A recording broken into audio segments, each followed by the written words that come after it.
अस्सलाम वालेकुम। आप देख रहे हैं विजन पॉइंट। मैं हूं सारा खान। नाज़रीन, हम देखते हैं कि खत्ते के अंदर इंडिया का एक गैर जिम्मेदाराना रियासती बिहेवियर जो पूरे खत्ते का अमन हमेशा से दाव पर लगा रखता है। और आप आपने देखा कि पहलगाम के अंदर एक इंसिडेंट होता है, एक फॉल्स फ्लैग ऑपरेशन होता है जिसका बगैर तहकीकात के सारा का सारा मलबा पाकिस्तान के ऊपर डाला जाता है। उसके नतीजे के अंदर इंडिया जो है वो अपनी ही एक मीडिया हिस्टीरिया, जो एक जिंगोइज्म फैला रहा था, उनका एक वॉर हिस्टीरिया फैला रहा था, उसके रिस्पॉन्स के अंदर जो है वो इंडिया एक ऐसा मुआहिदा जो कि थर्ड पार्टी के जरिए से पाकिस्तान इंडिया में ब्रोकर किया जाता है, सिंध तास मुआहिदा, उसको भी मुअत्तल करने का इंडिया दे देता है, उसको मुअत्तल कर देता है। और उसके साथ साथ कुछ ऐसे गैर सफारती इकदाम उठाता है कि जिसके जरिए से कंप्लीट गुफ्त शरीद का सिलसिला दोनों ममालिक के दरमियान जो है वो बिल्कुल ख़त्म होकर रह जाता है। इस तनाजुर के अंदर पाकिस्तान ने हमेशा की तरह एक बहुत ज़्यादा जिम्मेदार रियासत के तौर पर बड़ा कैलकुलेटेड, बहुत ही मयर्ड, बहुत रिस्पॉन्सिबल जो है अपना रिस्पॉन्स दिया। और हमने उसकी सूरत में देखा कि किस तरीके से कौमी सलामती कमेटी का एक इजलास होता है,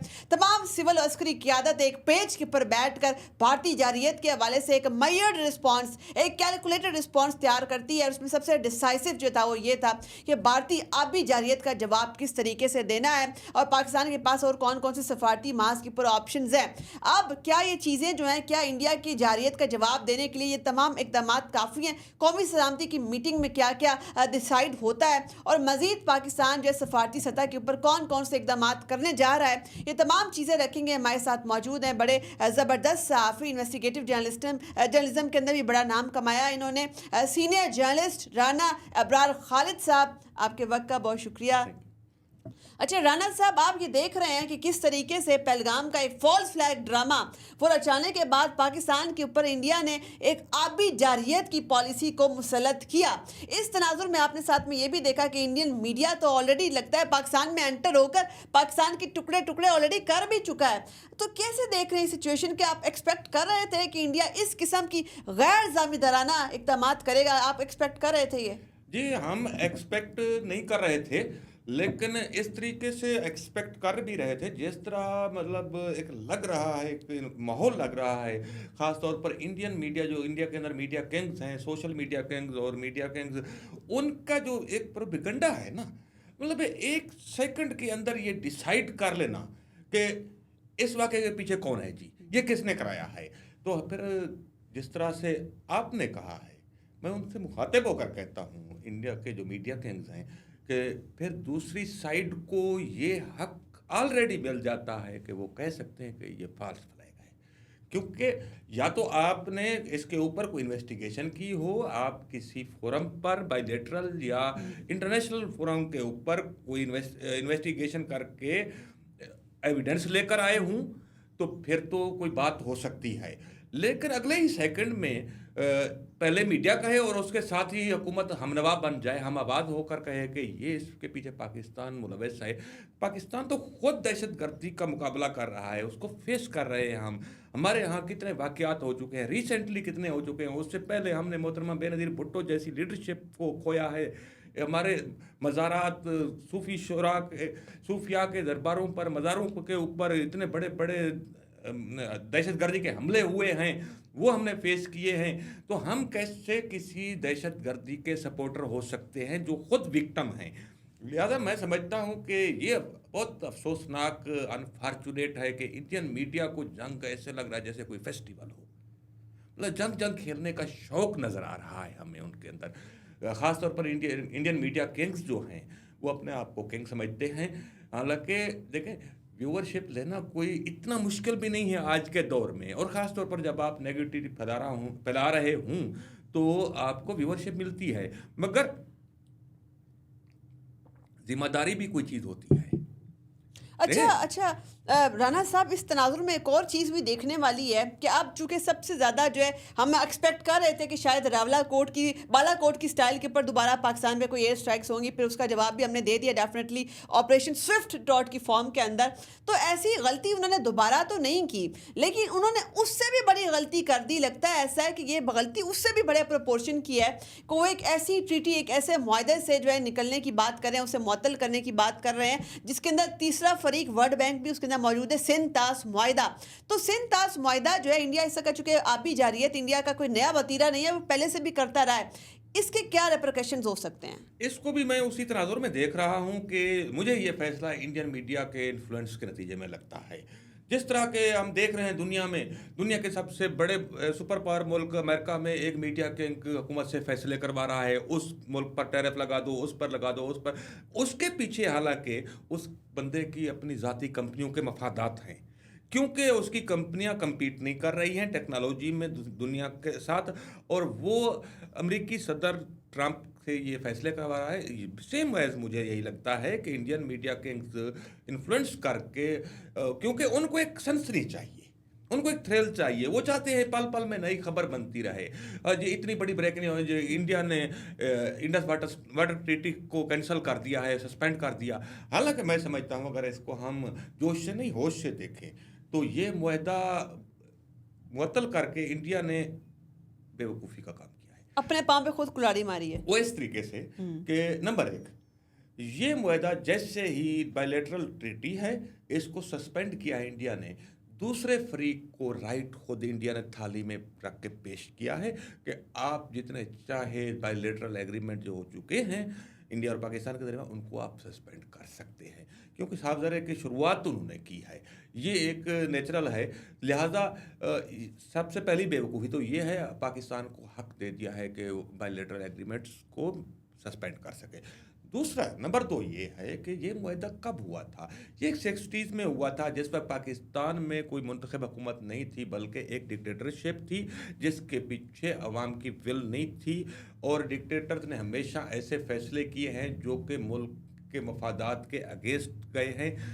یہ معاہدہ جس کو سنتاس معاہدہ یا انڈس واٹر ٹریٹی کہتے ہیں، در حقیقت یہ پاکستان کے مفادات کا اس حد تک تحفظ نہیں کرتا جتنا انڈیا کے مفادات کا تحفظ کرتا ہے. اور اس میں تھوڑی سی اس کی ٹیکنیکلٹیز میں بھی جانا ضروری ہے کہ یہ معاہدہ کیا گیا پانی کی تقسیم کا کہ 4 دریاؤں کا، کیونکہ گنگا اور سندھ یہ ان کا تعلق نہیں ہے. سندھ نہ انڈیا سے شروع ہوتا ہے نہ انڈیا میں ختم ہوتا ہے، یہ کوئی ملٹی کنٹری ریور نہیں ہے.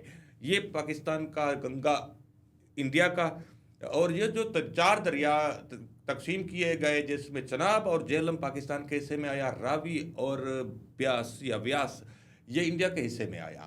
لیکن ایک 5واں دریا انڈیا کو دے دیا گیا، وہ سمجھ سے بالاتر ہے، اس کا نام ہے ستلج. اور ستلج کوئی چھوٹی ندی نہیں ہے، چھوٹا دریا نہیں ہے. یہ پاکستان کے دریاؤں میں انڈس کے بعد دوسرے درجے کا دریا ہے، دوسرے نمبر کا دریا ہے، ایک بڑا دریا ہے.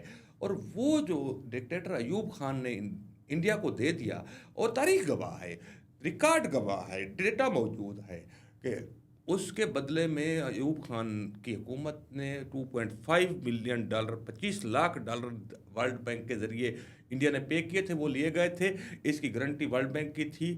اور یہ در حقیقت ایک تہذیب کو تہس نہس کر دیا گیا، ایک دریا سوکھ گیا، ایک تہذیب مر گئی. اس وقت سے انٹلیکچوئلز کی ایک تحریک بھی چل رہی ہے کہ ستلج کا پانی انڈیا سے کیسے واپس لیا.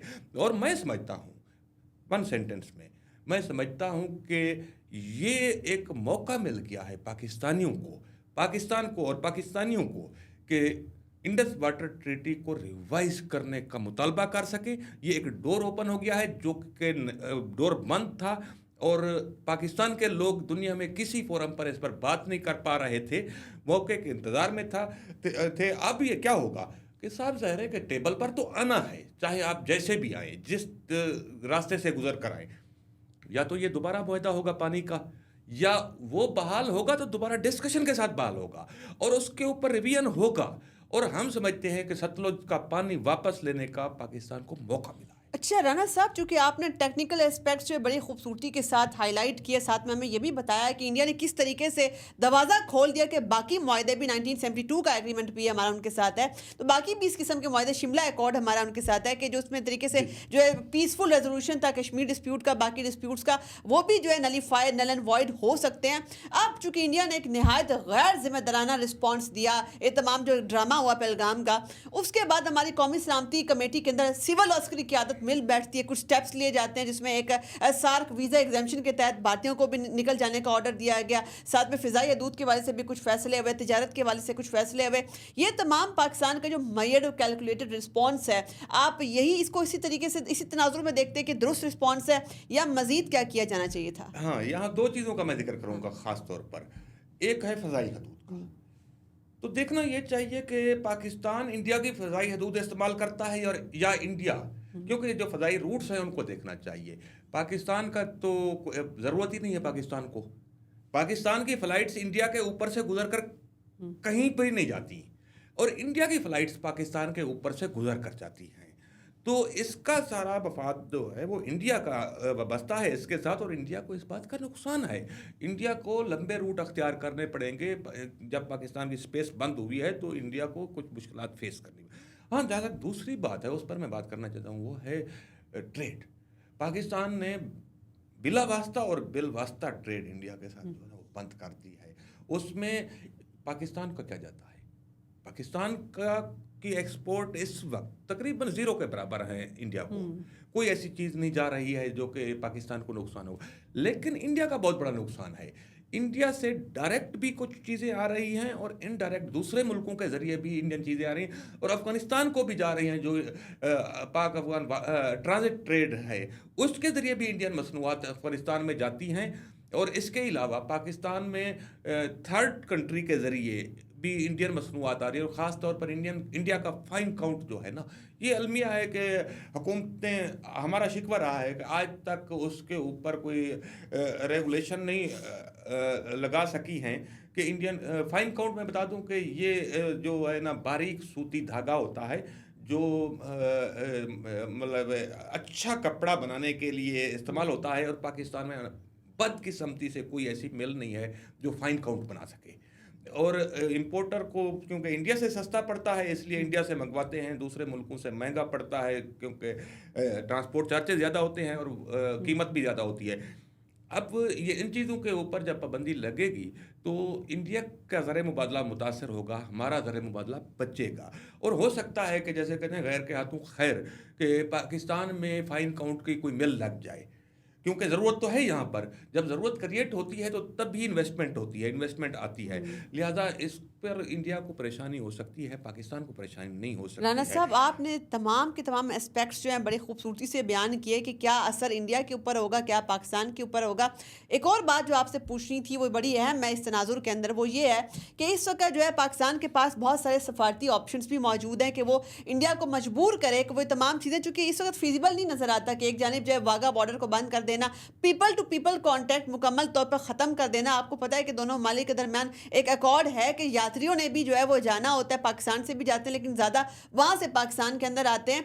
तो इस तनाजुर के अंदर क्या इस वक्त जब 21वीं सदी के अंदर एक इंटरकनेक्टेड वर्ल्ड ऑर्डर में रहते हैं, ग्लोबलाइज्ड विलेज दुनिया इस वक्त दुनिया को कहा जाता है, इस तनाजुर में किसी एक मुल्क के साथ कंप्लीटली सफारती ताल्लुकात ख़त्म करना, पीपल टू पीपल कॉन्टैक्ट बिल्कुल ख़त्म कर देना, हर तरह का दरवाज़ा गुफ्तो शनीद का बंद कर देना, क्या ये तमाम चीज़ें फिजिबल हैं जिस तरीके से इंडिया पोर्ट्रे कर रहा है, या सिर्फ इन्होंने एक पत्ता खेला है अपने मीडिया के आगे जो है उनको चुप कराने के लिए? मैं कह रहा हूँ कि ये अनफॉर्चुनेट है। आज के दौर में ऐसा मुमकिन नहीं है और ऐसा होना भी नहीं चाहिए। जहाँ तक पाकिस्तान और इंडिया का ताल्लुक है तो एक ही जैसा खिता है और लोगों के एक दूसरे के साथ रिश्ते भी हैं। लोग ये बहुत पुरानी बात है और याद होगा आपको कि ये जो है ना टीवी पर मीडिया पर हाईलाइट होता रहा कि जो बॉर्डर है, बॉर्डर क्रॉसिंग पर यहाँ से जासूस नहीं आते जाते बल्कि बिछड़े हुए जो है ना दाहियों के बिछड़े हुए रिश्तेदार एक दूसरे से मिलने के लिए आते जाते हैं। तो उनसे पूछें जिनके अपने बिछड़ गए थे 47 में, उसके बाद तो वो किस तरह से एक दूसरे के लिए तड़पते हैं, वो लोग आते जाते हैं। इसके अलावा रिलीजियस टूरिज़्म है, यहाँ से लोग अजमेर शरीफ जाते हैं, यहाँ से लोग दिल्ली हज़रत निज़ामुद्दीन औलिया के मज़ार पर ज़ियारत के लिए जाते हैं, वहाँ से लोग जो है सिख यात्री आते हैं। उनके अलावा सिर्फ सिख यात्री नहीं आते। लसबेला में हंगलाज के मंदिर के लिए जो है माथा टेकने के लिए वहाँ से हिंदू यात्री आते हैं। मुल्तान में प्रहलाद का मंदिर है, वो जो बहुत ही कदीम है, वो हिंदू के लिए, हिंदू यात्रियों के लिए अहमियत रखता है। तो ये सारी चीज़ें हैं, ये रिश्ते हैं जो सदियों के, हज़ारों सालों के हैं, इनको एकदम से मुनक़ते नहीं किया जा सकता। जंग के खेल में ये जो जंग का खेल खेल रहे हैं ना, इनको नहीं पता कि जंगों का अंजाम क्या होता है। हम वो सराइकी में कहते हैं जंगों दी खट्टी मुर्दे। जंगों के नतायज सिर्फ लाशें होती हैं, बर्बादी होती है, तबाही होती है। उन लोगों से पूछा जाए, और अनफॉर्चुनेटली आज तो दोनों एक न्यूक्लियर पावर हैं, और खुदा ना खास्ता ये खित्ता फ्लैश पॉइंट बनता है। न्यूक्लियर वार की तरफ अगर सिचुएशन खुदा ना खास्ता जाती है तो उसके नतायज क्या होंगे। जापान के हिरोशिमा और नागासाकी के लोगों से पूछा जाए। आखिर में मैं सिर्फ इन लोगों से, ख़ास तौर पर इंडिया के जो मीडिया किंग्स हैं, जो जंग का खेल खेलना चाहते हैं, जो अपनी व्यूअरशिप बढ़ाने के लिए, अपनी रेटिंग बढ़ाने के लिए सब कुछ कहते हैं, उनसे मैं सिर्फ ये गुजारिश करना चाहता हूँ, ये सवाल रखना चाहता हूँ। शायर लुधियानवी बहुत बड़े शायर थे, उनकी ज़बान में कि खून अपना हो या पराया हो, नस्ल आदम का खून है आखिर। जंग मशरिक में जो कि मगरिब में, अमन आलम का खून है आखिर। बम घरों पे गिरे के सरहद पर, रूह तामीर जख्म खाती है। खेत अपने जले के औरों के जले, जीस्त फाकों से तिल मिलाती है। टैंक आगे बढ़ें कि पीछे हटें, कोख धरती की बांझ होती है। फतह का जश्न हो कि हार का सोग, जिंदगी मैयतों पे रोती है। फतह का जश्न हो या हार का सोग, जिंदगी मैयतों पे रोती है। जंग तो खुद ही एक मसला है, जंग क्या मसलों का हल देगी। जंग तो खुद ही एक मसला है, जंग क्या मसलों का हल देगी। आग और खून आज बख्शेगी, भूख और एहतियाज कल देगी। इसलिए आए शरीफ इंसानों, जंग टलती रहे तो बेहतर है। आप और हम सभी के आंगन में शमा जलती रहे तो बेहतर है। बर्तरी के सबूत की खातिर खून बहाना ही क्या ज़रूरी है। घर की तारीकियां मिटाने को घर जलाना ही क्या ज़रूरी है। जंग के और भी तो मैदान हैं, सिर्फ मैदान किश तो खून ही नहीं। हासिल ज़िंदगी खिरद भी है, हासिल ज़िंदगी जनू ही नहीं। आओ इस तीरा बख्त दुनिया में फ़िक्र की रोशनी को आम करें। अमन को जिनसे तक़वियत पहुँचे, ऐसी जंगों का एहतमाम करें। जंग वहशत से, बर्बरियत से, अमन तहजीब व इर्तिका के लिए। जंग मर्ग आफरी सियासत से, अमन इंसान की बका के लिए। जंग अफलास और ग़ुलामी से, अमन बेहतर निज़ाम की खातिर। जंग भटकी हुई क़यादत से, अमन बेबस अवाम की खातिर। जंग सरमाए के तसल्लुत से, अमन जमहूर की खुशी के लिए। जंग जंगों के फ़लसफ़े के ख़िलाफ़, अमन पुरअमन ज़िंदगी के लिए। इसी खूबसूरत तरीन नोट के ऊपर ही आज की नशिस्त कंक्लूड करते हैं। आपके वक्त का बहुत शुक्रिया, और इस खूबसूरत एक्स्ट्रो का भी बहुत बहुत शुक्रिया। और चूँकि मज़ीद कुछ कहने की ज़रूरत नहीं है, गुंजाइश नहीं है, चूँकि हमारे मेहमान ने बड़ी खूबसूरती से बयान कर दिया कि जंग जो है वो मसलों का हल नहीं है, जंग तो ख़ुद एक मसला है। मगर ये बात, ये फ़लसफ़ा जो ये हिंदू भगत हैं, जो इस वक्त बीजेपी की इंतहा पसंद भगत है, जिनका फ़लसफ़ा सिर्फ वहशत, बर्बरियत, इंसानियत का कत्ल है, उनको ये बात समझ नहीं आ सकती। उनको उन्हीं की ज़बान में जवाब देना पड़ेगा। अपनी मेज़बान सारा खान को दीजिए इजाज़त। अल्लाह हाफ़िज़।